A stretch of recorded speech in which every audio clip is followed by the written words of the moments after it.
நாவிற்கு சுவையே விருந்து.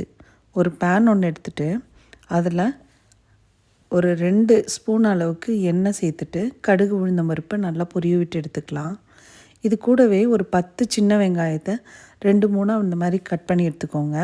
இது வதங்கி வரும்போதே இது கூட ஒரு 2 பச்சை மிளகா 3 வரமிளகா சின்ன சின்னதாக கட் பண்ணி அதை இந்த வெங்காயத்து கூட சேர்த்து நல்லா வதக்கி எடுக்கணும்.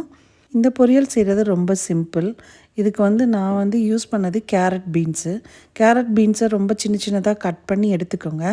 அதை ஆவியில் வேக வச்சாலும் சரி, இல்லைன்னா 2 டம்ளர் தண்ணி ஊற்றி இந்த மாதிரி வேக வச்சு எடுத்துக்கோங்க.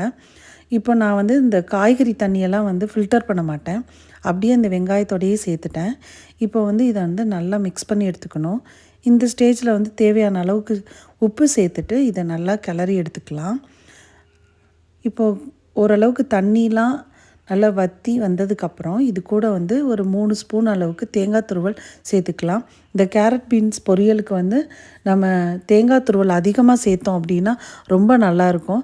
இதில் சீரகத்தூள் இல்லாட்டி மிளகுத்தூள் இதையும் கூட நீங்கள் சேர்த்துக்கலாம். சீரகத்தூள் கொஞ்சம் தூக்கலாக நம்ம சேர்க்கும்போது இந்த பொரியலோட டேஸ்ட் இன்னும் நல்லாயிருக்கும். இல்லை அப்படின்னு சொன்னால் இந்த மாதிரி ப்ளைனாக கூட செஞ்சிடலாம்.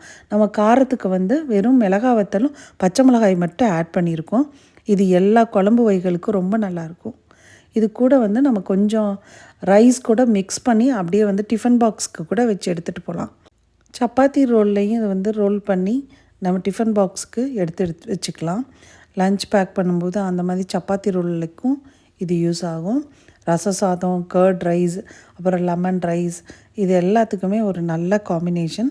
இந்த மெத்தடில் நீங்களும் ட்ரை பண்ணி பாருங்கள். கமெண்ட்ஸில் சொல்லுங்கள்.